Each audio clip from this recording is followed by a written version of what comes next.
paedophile gangs have each been sentenced to a lifelong restriction order, the equivalent of a life sentence. During a 2-month trial, a court heard how children in Glasgow were plied with alcohol and cocaine before being taken to a location dubbed Beastie House.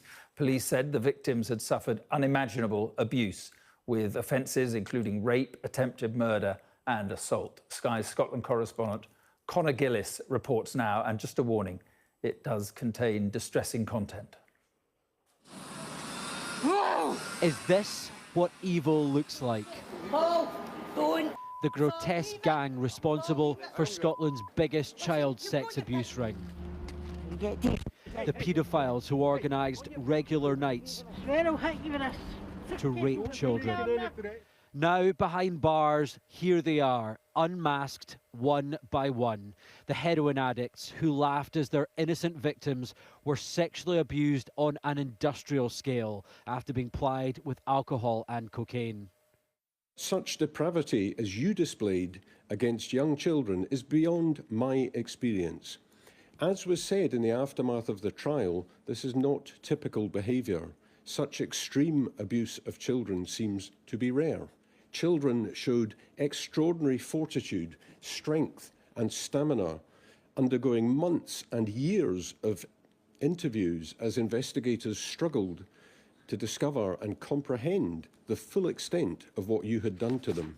Branded monsters, this is the filthy drug den that was swarming with rapists here in Glasgow, where a youngster was shoved in a microwave and oven, where older children were forced to sexually abuse the youngest as adults watched, to the horror of those who thought they knew them.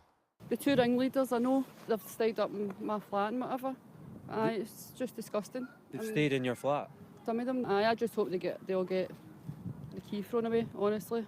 This was the largest prosecution of its kind in Scottish history, raising significant issues about what the authorities knew.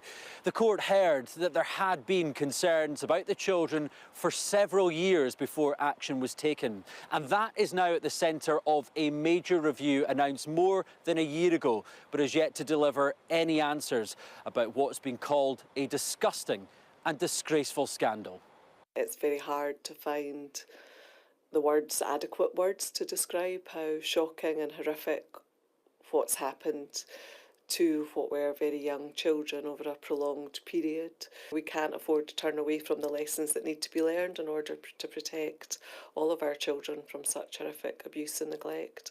And there are only 2 questions left here. Why did these children suffer such terror, such a miserable existence?